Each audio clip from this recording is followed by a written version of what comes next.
কবিতা আমার প্রাণ স্পন্দন, কবিতা আমার স্তব, কবিতা সাহসী চিরযৌবন, কবিতাই কলরব। শত জন্মের আশা আকাঙ্ক্ষা অতীতেরই লাগে ছোঁয়া, ভবিষ্যতের রাগ অনুরাগে আগ্নেয়গিরির ধোঁয়া। নমস্কার, একেবি টিভির আমন্ত্রণে অনুষ্ঠানটিতে আপনাদের সকলকে স্বাগত জানাচ্ছি। আমি তমা। কবিতা ভাবময় তার নিজস্ব উচ্চারণে, কিন্তু কবিতার জগতে আমরা এমন কিছু মানুষকে খুঁজে পাই যিনি নিজে তো সেই উচ্চারণে সামিল হনই, তার পাশাপাশি আরও অনেকগুলো মানুষের কবিতা উচ্চারণের স্বপ্নকে সার্থক করে তুলতে সহযোগিতার হাত বাড়িয়ে দেন। হ্যাঁ, এমনই একজন মানুষকে আমরা একেবি টিভির আমন্ত্রণ অনুষ্ঠানটিতে পেয়েছি শিল্পী হিসেবে। কথা বলছি আমাদের রাজ্যের একজন দক্ষ আবৃত্তি শিল্পী এবং সেই সাথে আমাদের রাজ্যের সুপ্রসিদ্ধ আবৃত্তি চর্চা প্রতিষ্ঠান কাব্যায়নের কর্ণধার শিল্পী দীপক সাহার। নমস্কার। নমস্কার। একেবি টিভির আমন্ত্রণের অনুষ্ঠানটিতে আপনাকে অনেক অনেক স্বাগত জানাচ্ছি। ধন্যবাদ এই অনুষ্ঠানে আমাকে আমন্ত্রণ জানানোর জন্যে। আপনাদের এই একেবি টিভির সকলকে ধন্যবাদ জানাই। আচ্ছা, পরিচয়ের সাথে সাথে যে জিনিসটা জানতে চাইব, আপনাকে কি বলে পরিচয় দিলে আপনি স্বাচ্ছন্দ্য বোধ করবেন? একজন বাচিক শিল্পী না একজন আবৃত্তি শিল্পী? একজন কবিতা পাগল প্রেমিক হিসেবে পরিচয় দিলে খুশি হব। শুধু কবিতার জন্য পাগল এক প্রেমিক। তাহলে আমরা যখন বলবো কবিতা পাগল প্রেমিক হিসেবে বলবো? হ্যাঁ, কবিতা প্রেমিক আমি। তাহলে কবিতা আমার প্রেম। আবৃত্তি শিল্পী? হ্যাঁ, এটার পরেই যখন আসবে তখন আবৃত্তি শিল্পী। তাহলে প্রথমেই আমরা আবৃত্তি শিল্পী দীপক সাহা কাছ থেকে কোন কবিতাটা শুনতে পাবো? প্রথমেই ডাক্তার মশাইয়ের কবিতা শোনাবো, ডাক্তার রবীন্দ্রনাথ ঠাকুর। বাহ। কেন ডাক্তার রবীন্দ্রনাথ ঠাকুর? কেন? যাকে ছাড়া আমাদের রবীন্দ্রনাথ নইলে অনাথ। রবীন্দ্রনাথ ডাক্তার এই জন্যে যে চারিদিকে আমরা যে ডাক্তারদের চিনি তারা দেহের রোগ সারাচ্ছেন, আর তিনি মৃত্যুর এত বছর পরেও মনের রোগ সারাচ্ছেন। একদম। যে রোগে আজকাল এই পৃথিবী বেশি আক্রান্ত হচ্ছে, তাই ওনাকে ডাক্তার মশাই বলি। তোরা কেউ পারবি নে গো, পারবি নে ফুল ফোটাতে, যতই বলিস যতই করিস, যতই তারে তুলে ধরিস, ব্যগ্র হয়ে রজনী দিন আঘাত করিস বোঁটাতে। তোরা কেউ পারবি নে গো, পারবি নে ফুল ফোটাতে, দৃষ্টি দিয়ে বারে বারে ম্লান করতে পারিস তারে, ছিঁড়তে পারিস দলগুলি তার, ধুলায় পারিস লোটাতে। তোদের ভীষণ গণ্ডগোলে যদিও বা সে মুখটি খোলে, ধরবে না রং, পারবে না তার গন্ধটুকু ছোটাতে। তোরা কেউ পারবি নে গো, পারবি নে ফুল ফোটাতে, যে পারে সে আপনি পারে, পারে সে ফুল ফোটাতে। সে শুধু চায় নয়ন মেলে, দুটি চোখের কিরণ ফেলে, অমনি যেন পূর্ণ প্রাণের মন্ত্র লাগে বোটাতে। যে পারে সে আপনি পারে, পারে সে ফুল ফোটাতে। নিঃশ্বাসে তার নিমেষেতে ফুল যেন চায় উড়ে যেতে, পাতার পাখা মেলে দিয়ে হাওয়ায় থাকে লোটাতে। রং যে ফুটে উঠে কত প্রাণের ব্যাকুলতার মতো, যেন কারে আনতে ডেকে গন্ধ থাকে ছোটাতে। যে পারে সে আপনি পারে, পারে সে ফুল ফোটাতে। অসাধারণ। আসলে রবীন্দ্রনাথ আমাদের বাঙালি জীবনে এমনভাবে প্রবেশ করেছে। এখন আমার মনে হয়, আমি মনে করি শুধু আমার না, দর্শক শ্রোতা এবং আমরা যারা শিল্পী মহলে কাজ করি, আমাদের প্রত্যেকের কাছে আমাদের বেসিক নিডের মধ্যে পড়ে রবীন্দ্রনাথ। হ্যাঁ, বেসিক নিড। এবং শুধু আমাদের শিল্পী মহলে পড়লে তো চলবে না, তাকে তার বিস্তার দরকার। যে ছেলেমেয়েরা আসছে আমাদের পরে, তাদের কাছেও রবীন্দ্রনাথ নিয়ে যেতে হবে। রবীন্দ্রনাথ নিয়ে গেলে কি হবে? রবীন্দ্রনাথ নিয়ে গেলে ওই AK-47 দিয়ে আরেকজনকে গুলি করে মারবে না। আমি বিশ্বাস করি যেই ছেলেটা রবীন্দ্রনাথের কবিতা উচ্চারণ করেছে তার হাতে AK-47 ওঠে না, অস্ত্রই ওঠে না। যে মেয়েটা রবীন্দ্রসঙ্গীতের তালে তালে নেচেছে সে সমাজের কোনো খারাপ কাজের দিকে সে এগিয়ে যাবে না। ঠিক ঠিক, সত্যি গুরুত্বপূর্ণ এবং অতীব গুরুত্বপূর্ণ একটি কথা আপনি বললেন, এবং আমার দর্শক শ্রোতারা অবশ্যই সেই কথাগুলোর সাথে রিলেট করতে পারছে। আপনার কথাগুলো সত্যি আমাদের সমাজের জন্য ভীষণ গুরুত্বপূর্ণ।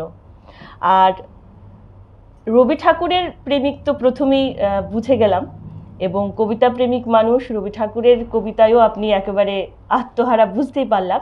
কিন্তু এর বাইরে গিয়ে দীপক সাহা কোন ধরনের কবিতা করতে বেশি স্বাচ্ছন্দ্য বোধ করেন? এটা সময়ের সঙ্গে সঙ্গে একটু একটু পাল্টে যায়। এক সময় সুকুমার রায় খুব ভালো লাগতো, ভবানী প্রসাদ মজুমদার ভালো লাগতো। এক সময় প্রথম দিকে তো বুঝতে পারিনি, তারপর বুঝতে শুরু হলো যে জীবনের প্রতিটা বিষয়ের সঙ্গে রবীন্দ্রনাথ কীরকমভাবে সম্পৃক্ত হয়ে আছে। 11-12 এই সময়ে উঠেছি, হঠাৎ একটা বই পেলাম, শেষের কবিতা পড়লাম। পড়তে পড়তে শেষের কবিতা 11-12 ঠিক পড়ে পড়ে বোঝা যাচ্ছিল না সবটা ব্যাপার। তারপরে সৌমিত্র চট্টোপাধ্যায়ের ক্যাসেটটা হাতে এলো, তখন ট্যাপে ক্যাসেট, সৌমিত্র চট্টোপাধ্যায়ের শেষের কবিতা। এবার এই শেষের কবিতা শুনতে শুনতে পড়তে পড়তে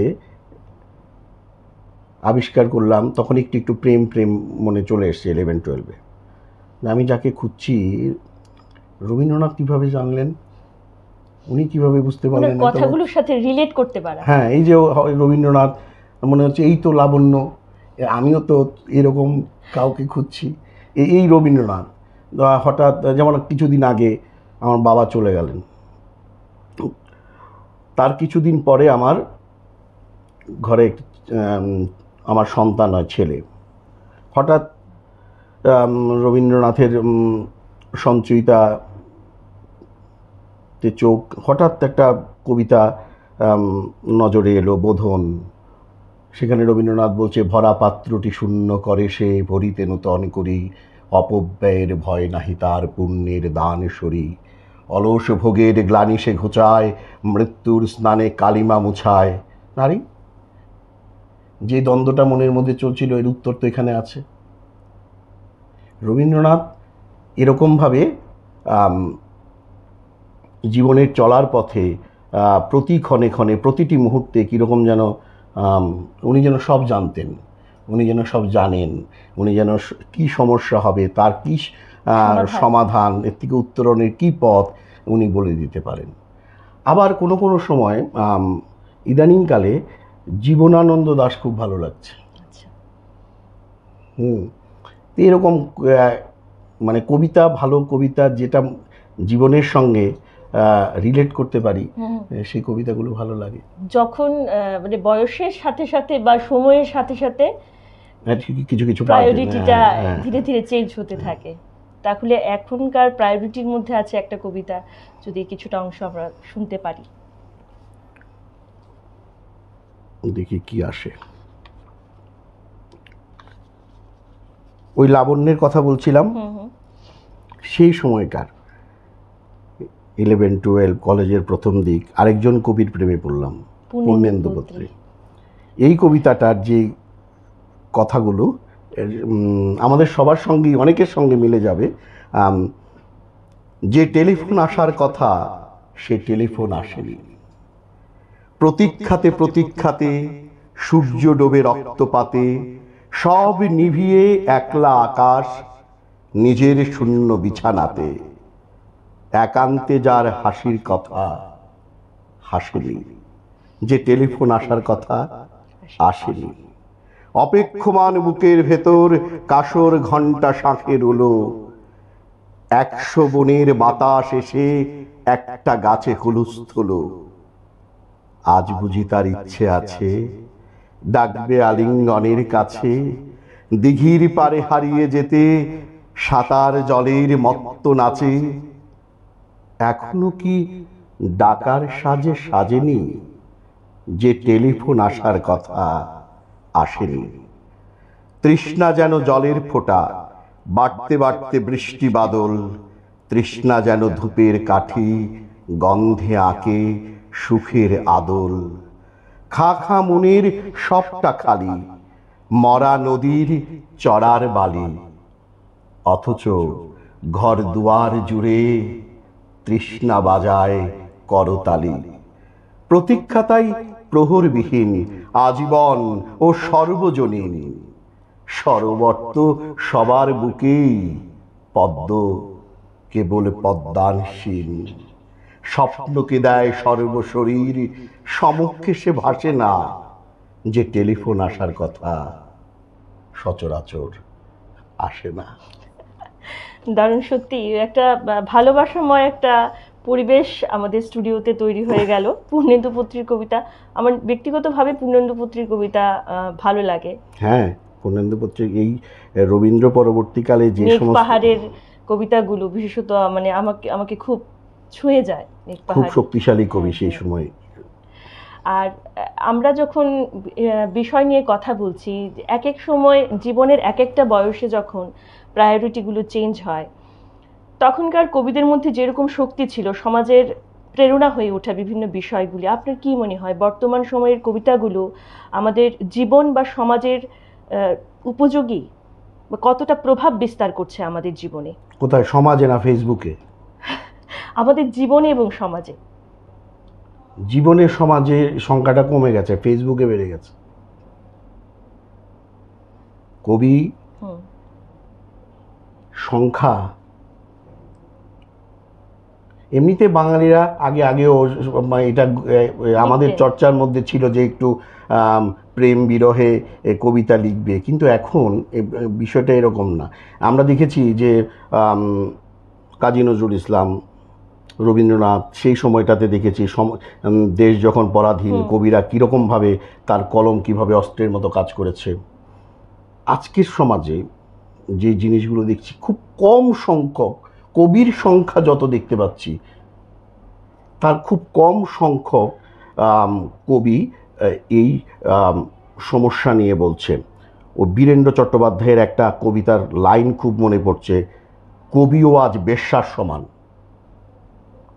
খুব কষ্টে থেকেই হয়তো লিখেছেন, কবিও আজ বেশ্যার সমান। সেই রকমভাবে সমাজটাকে, সমাজের প্রতি আমার দায়বদ্ধতা আছে, সেই জন্যে লিখছি। এই কবির সংখ্যা কম।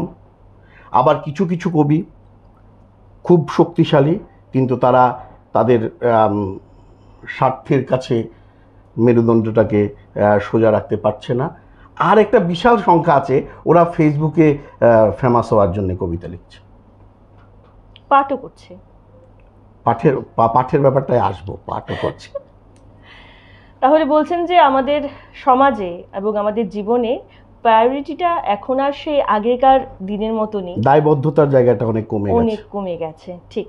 আচ্ছা, আমরা প্রত্যেকে জানি যে আপনি আঞ্চলিক ভাষায় কবিতা বলেন এবং খুব দক্ষ সেই বিষয়ে। আমি নিজেও কোনো একটি অনুষ্ঠানে শুনছিলাম মঞ্চে আপনি আঞ্চলিক ভাষায় বলি, কিন্তু খুব দক্ষ এটা জানি না। এবং আমি দর্শকের আসনে একেবারে মুগ্ধ হয়ে সেই কবিতা শুনছিলাম।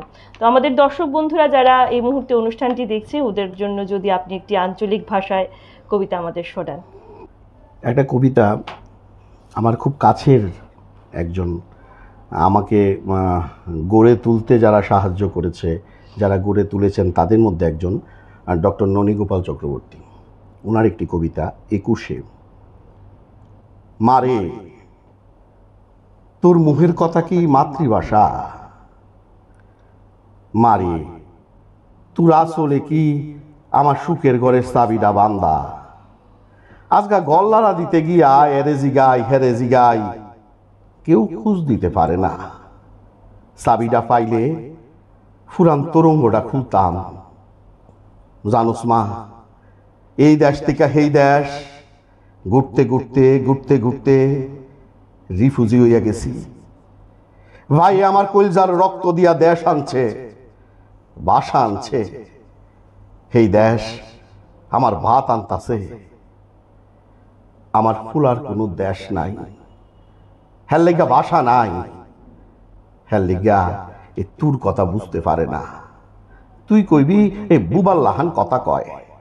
হে হাইডার সালের ভাত চিনে না, খাজুর রসের জাও খায় নাই, গুদকের সোয়াদ পায় নাই, বাঁশকুড়ল বৈশা মাছ চিনে না, লতি দিয়া ইসা মাছের ফাতুরি বেবা কিসার মতো লাগে তার। মারে হে জানে না দেশ কিতা, হে জানে না শহীদ মিনার, হে জানে না হে কেডা, কোনান থেকে আইছে, জানে না কই যাইব। আসলে আমিও শিখাই নাই, শিখিও নাই রে মা। চুলার আছে তোর মুখটা দেখি, কুফির আলোয় তোর মুখটা দেখি, ফুলাই জিগায় এই মাতৃভাষা কিতা। আমি কইছি একটা দিন, তারপর ঠিক গেলাম। হ্যাঁ লিগা এই চাবিটা খুঁজদাছি, তরঙ্গটা খুললা ভাইয়ের খুন মাহা ফিরান্ডা বাইর কইরা দেখাইতাম। মারে তোর কথাই কি মাতৃভাষা? মারে তোর কবরে কি চিরাগ জ্বলে? হে আলোয় কি আমার ঘরের বন্ধ তালার চাবিটা দেখতাছস? মারে তোর কথা কি মাতৃভাষা? এই যে কবিতা, কবিতা কিভাবে একটা সমাজে দায়বদ্ধতার জায়গা আছে, কবিতা সত্যটাকে দেখাচ্ছে। এই যে আমরা এই বছর, এই যে একটা বছর আমাদের পাশের রাষ্ট্রে যে ঘটনা দেখলাম, এটা যে এই যে ইতিহাসকে ভুলে যাওয়া, শেকড়কে ভুলে যাওয়া, ভুলে গেলে কি হয় এটা তো আমরা অস্বীকার করা, ইতিহাসকে তো অস্বীকার করছে। এই যে শেকড় থেকে সরে গেলে কি হয় এটা আমরা দেখতে পাচ্ছি। এটা কিন্তু শুধু ওদের দেশের জন্য নয়, যে কোনো জাতি, যে কোনো দেশ তার শেকড়কে যদি ভুলে যায় তাহলে কিন্তু আমরা কিন্তু মাঝে মাঝে এটা করছি না। এখন এমন একটা সময়ের মধ্যে দিয়ে আমরা যাচ্ছি যে আমার ছেলে মেয়ে যারা, তারা ঠিকই বলেছে হাইডার সালের ভাত চিনে না, খাজুর রসের জাও খায় নাই। কয়েকদিন পরে জিজ্ঞেস করবে, বাবা ওই ধান গাছে কাঠ হয়? ঠিক, একদম ঠিক। এই যে ভয়াবহতা, এই দিকে যে প্রবল এক শক্তি কিন্তু এদিকে ঠেলছে, সেই জায়গায় দাঁড়িয়ে এরকম একটি অনুষ্ঠানের গুরুত্ব আছে। সেই জায়গায় দাঁড়িয়ে এই ক্যামেরার ওদিকে যারা কাজ করছে, যে সমস্ত শুভবুদ্ধি সম্পন্ন মানুষ অনুষ্ঠানটা দেখছে, আমি আপনি আমাদের সংঘবদ্ধভাবে কিন্তু একটা লড়াই লড়তে হবে।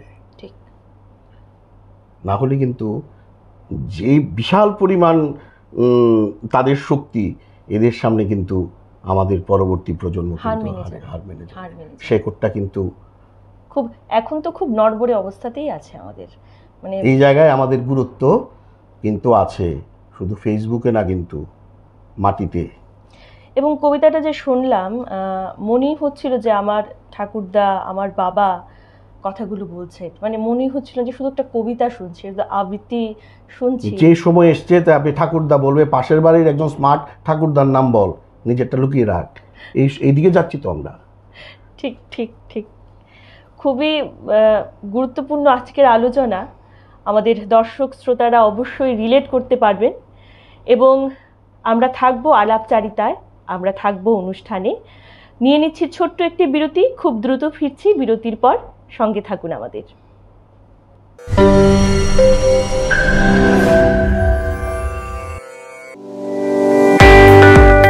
বাংলা নববর্ষের আনন্দে এবার মামনি বাজাজের মেগা এক্সচেঞ্জ ধামাকায় 1 লক্ষ টাকার পুরস্কার জেতার সুযোগ। হ্যাঁ, একদম ঠিক শুনছেন, আপনার জন্য 1 লক্ষ টাকার পুরস্কার জেতার সুযোগ দিচ্ছে মামনি বাজাজ। তাহলে আপনার স্বপ্নের বাজাজ বাইকটি কিনতে সোজা চলে আসুন মামনি বাজাজের শোরুমে। নিয়ে আসুন আপনার যে কোনো পুরনো মোটরসাইকেল অথবা স্কুটার আর নিয়ে যান ওয়ার্ল্ড ফেমাস বাজাজ মোটরসাইকেল। এছাড়াও পাচ্ছেন 10 লিটার পেট্রোল, অ্যাক্সেসরিজ সহ হেলমেট সম্পূর্ণ বিনামূল্যে। এই আকর্ষণীয় অফারটি চলবে 30 এপ্রিল 2025 পর্যন্ত। Mamoni Bajaj motor stand, Bishalgarh, Sepahijala, Tripura. Phone number 9612133889, 9089440011।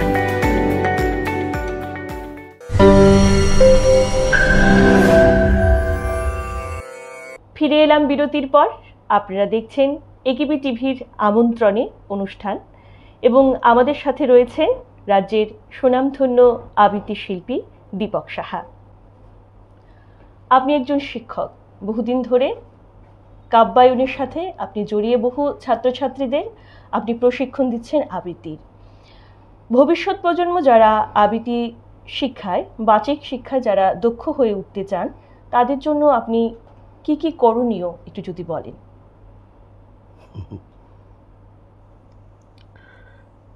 ফেসবুকে কিভাবে ভিউয়ার বাড়াতে হবে সেটা শিখতে হবে। আপনাদের মতো মিডিয়া লাইনে যারা আছে তাদের কয়েকজনের সঙ্গে একটু পরিচয় বাড়াতে হবে। পাড়ার নেতা গোছের 1-2 নেতার সঙ্গে যোগাযোগ রাখতে হবে।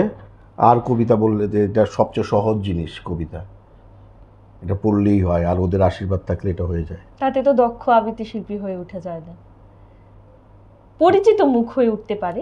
এখন আমি বলছি দক্ষ, সত্যি অর্থে যিনি দক্ষ আবৃত্তিকার হয়ে উঠতে চায়, ফেমাস না, আমার ইনস্ট্যান্ট আমি একটা কিছু হয়ে যাব, এই সংখ্যাটা আবৃত্তি সাধনা করে আমি আমার বোধের জায়গাটাকে উন্নত করব, এই সংখ্যাটা খুব কম।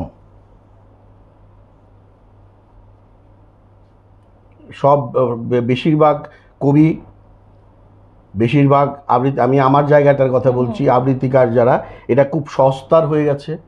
এটা খুব সস্তার একটা বিষয়, এটার জন্য কোনো সাধনার ব্যাপার দরকার নেই। এটা কিভাবে তাড়াতাড়ি ওই যাদের নজরে আসার জন্য এটা করা দরকার, তারা এটা করলেই এটাতে খুশি হয়। কিন্তু দর্শককে সেটা নিতে এবার একটা, আর যারা ঠিকঠাক সাধনার অর্থটা বুঝেছে, যে এটার সঙ্গে আস্তে আস্তে যোগ করে নিয়েছে, who am I, what is my identity and what for I am, এই শব্দগুলি আস্তে আস্তে যুক্ত হচ্ছে। আমরা যেভাবে শিখে উঠেছি, আমি আমার বোধের কোন জায়গাটা, আস্তে আস্তে ও জীবনানন্দের কবিতা পড়ে নিজেকে রিলেট করতে পারছে।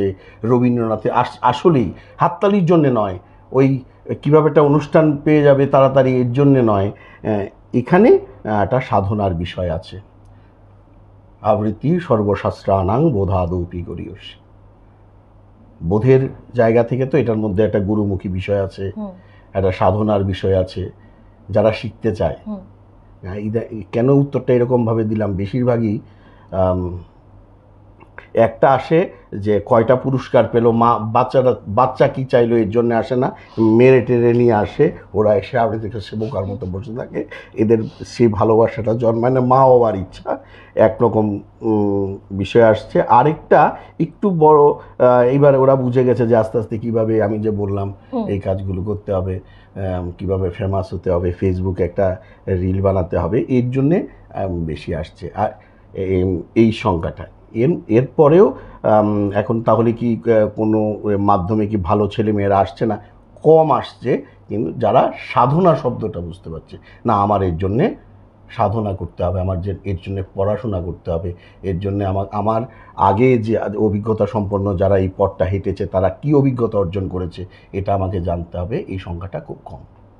না, সে তো কম, কিন্তু যারা সত্যি অর্থেই চাইছে যে না এই বিষয়গুলো নিয়ে আমরা চর্চা করি, কোন কোন দিকগুলোকে মানে প্রাধান্য দিতে হবে আবৃত্তির ক্ষেত্রে? কবিতাকে বুঝতে হবে।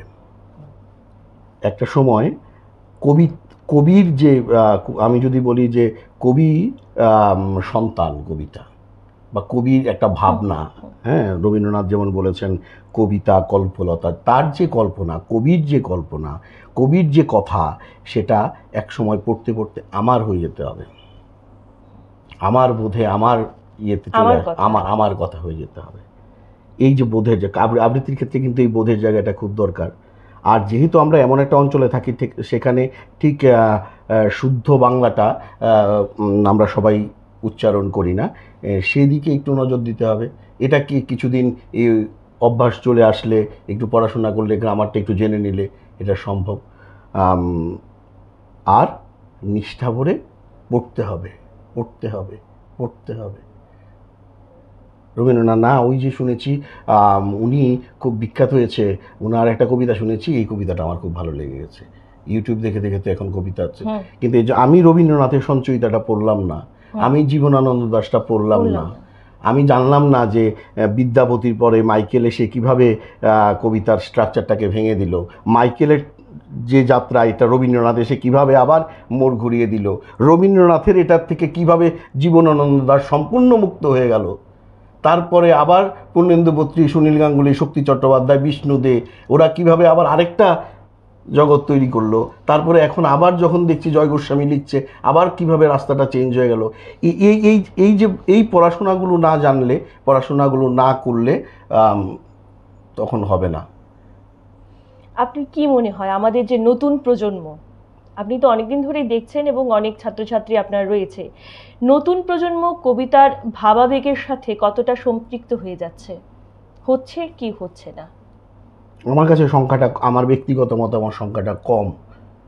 শর্টকাট একটা শব্দ ওদের কাছে চলে এসছে, তাড়াতাড়ি তাড়াতাড়ি তাড়াতাড়ি, কিছু হয় না, ফেমাস তাড়াতাড়ি। আমাকে একটা বই এখানে বসে বলে দিলেন রাজ্যের একজন গুরু, আমি গুরু হইনি, আমিও ছাত্র। আমি আজকে আমার কবিতার এই যে যাত্রাপথে, আমারও তো 35-36 বছর বয়স হয়ে গেছে যাত্রাপথটা, কিন্তু এটা ওই কি একটা লাইন আছে, আজন্ম পুজিনু তোরে তবু তোর মায়া বুঝিতে পারিনি, বলছে না রবীন্দ্রনাথ বিসর্জনে, তা আজন্ম পুজিনু তোরে। সাধক কিভাবে চট করে বলছে যে না, রামকৃষ্ণকে জিজ্ঞেস করেছে দেখেছেন, হ্যাঁ দেখেছি, এই বলার মতো পাটা, উনি এরকম সাধনা করেছে, এটা ওই সেম জিনিস এখানে আছে। সেই শব্দ ব্রহ্মকে এটাকে টাচ করার জন্যে তো সেই সাধনা লাগবে, তো অনেক সাধনা লাগবে না। কি ভালো পাঞ্জাবি পরে গলা টলা মোটা করে সুন্দর করে একটা ভাবটা নিয়ে নিলে এইগুলি দিয়ে কিছু হয় না। পড়তে হবে, জানতে হবে, আর হাঁটতে হবে, হেঁটে হেঁটে দেখতে শিখুন, হাঁটো।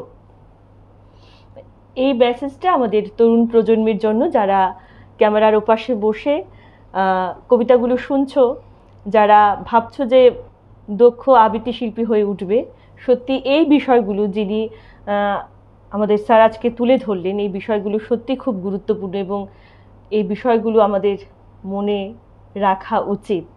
আচ্ছা, আমরা কিন্তু প্রায় অনুষ্ঠানের শেষ লগ্ন থেকে কাছাকাছি পৌঁছে গেছি, তো এই জায়গায় এসে আরও একটি আপনার প্রিয় কবিতা আমি শুনতে চাইবো।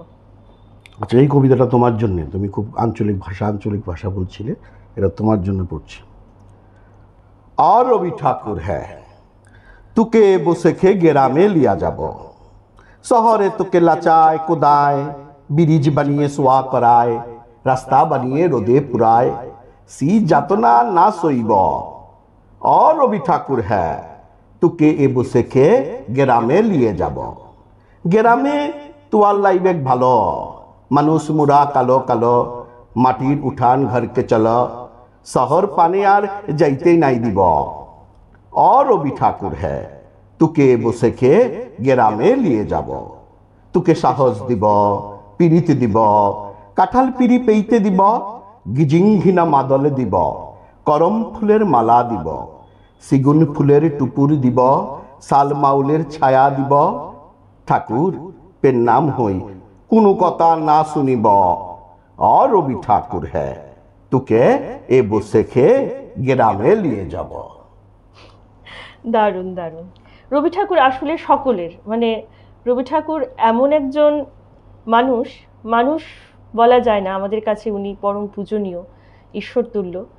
উনি আসলেই সকলের, সাধারণ অসাধারণ, ধনী গরিব, আমরা যদি উনি সকলে যদি গ্রহণ করে নেই, তাহলে সমাজটা সবগুলো ঘর রবি সবাই। সাহিত্যে আমরা সকলের কথা পাই, রবি সাম্রাজ্যে সকলের স্থান আছে, সকলকে আমরা খুঁজে পেয়েছি এবং এই কবিতাটির মধ্য দিয়েও একটি সাধারণ মানুষ রবি ঠাকুরকে কিভাবে গ্রহণ করেছে এই কথাটা কিন্তু বারবার উঠে এসছে, অসাধারণ ছিল। এবারে জানতে চাইবো শ্রুতি নাটক আপনার কতটা পছন্দের? হ্যাঁ, শ্রুতি নাটক তো করি, পছন্দের। কেন করেন? নাটক করতে ভালো লাগে। এখন নাটকের ক্ষেত্রে একটা বিষয় দাঁড়িয়েছে যে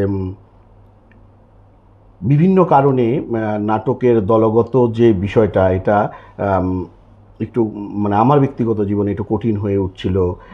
ঠিক সবসময় সেই পিপাসাটা মেটাতে পারছিলাম না। তখন শ্রুতি নাটক, এই যেমন লাস্ট শ্রুতি নাটক করলাম নকশিকাঁথার মাঠ। তারপরে এটা আবার আমরা ওই আইসিএ ডিপার্টমেন্টের যখন নাট্য উৎসব হলো তখন এটা আবার এটার মঞ্চ নাটকও হয়। এটা খিদাটা রয়ে গেছে, এটা ঠিক পরিতৃপ্ত হতে পারছি না, কিন্তু এটা ভালো লাগার একটা বিষয়। শ্রুতি নাটক, বিশেষ কোনো ডায়লগ যদি নাটকের আপনি শোনান?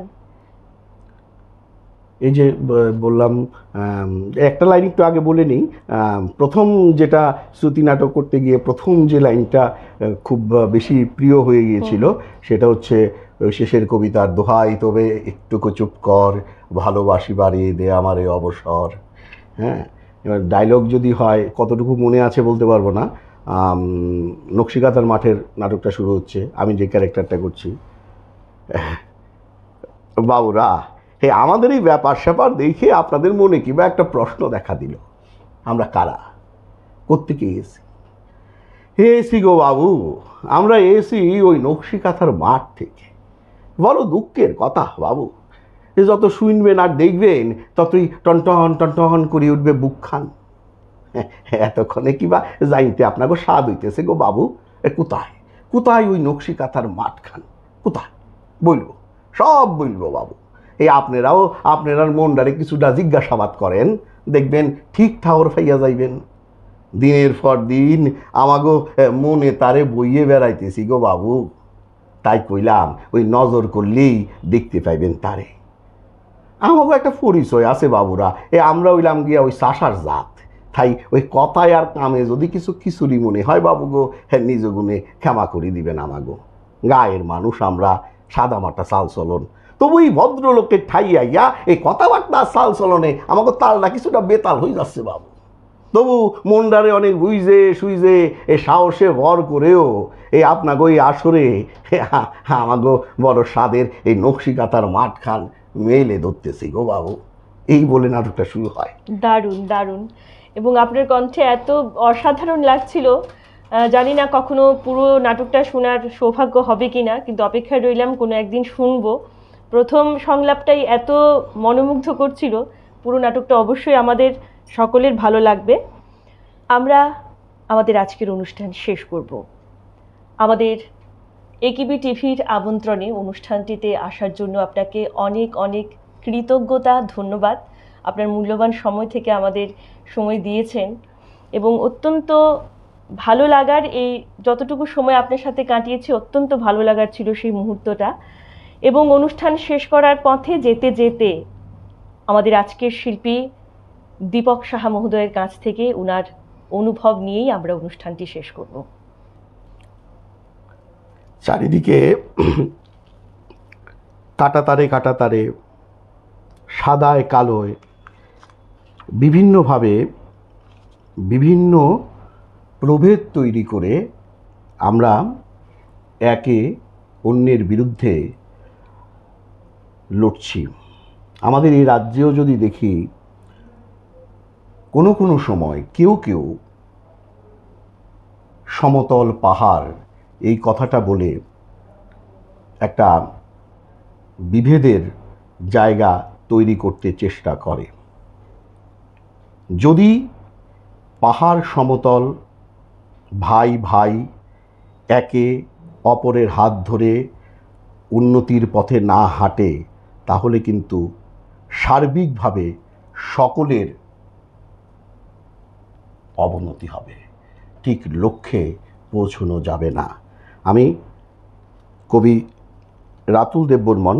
রাতুল কাকু সম্পর্কে একটু বলি, আমি কবিতার এই ভুবনে এসছি পারিবারিকভাবে, বাবা প্রথম, তারপরে কিন্তু আমি এসছি রাতুল কাকুর হাত ধরে। হ্যাঁ, রাতুল কাকুর কবিতা দিয়ে যে প্রসঙ্গটা বললাম, সেই প্রসঙ্গটা উল্লেখ করে আমি রাতুল দেববর্মনের এই কটে লাইন দিয়ে আজকের মতো অনুষ্ঠান শেষ করব। পরমাত্মীয়ের মতো বেড়ে ওঠা দার্জিলিং টিলা কিংবা কালিমাখা সবুজের কালাঝাড়ি, বাড়তে বাড়তে খালাস হয়, পড়ে থাকে ঢাল জমি। আমি তাদের গোত্র বংশ সব জানি। ওরা কি আমাকে চিনেছে? কালাঝাড়ি থেকে সাকানটাং ফিরে যায় লালছড়ার ও প্রান্তে, বেহালা বাড়ির কাছাকাছি। ভোরের সকাল কিছু হলুদ, ধোঁয়াশার মতো কুয়াশা মেখে ধীরে আসে সন্ধ্যা। আমার সামনে এসে দাঁড়ায় রমণী ত্রিপুরা।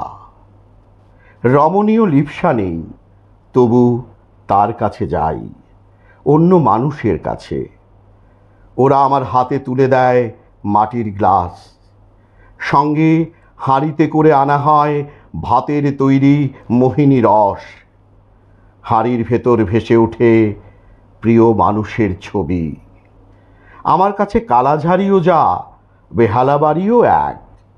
বুকের ভিতরে ঋণী ঋণী বাজে, নাম গোত্র বেঁধে আছে এক সূত্রে। এবার আমি কোন দিকে যাব? কোথাকার মুখ কোথায় ভাসাবো?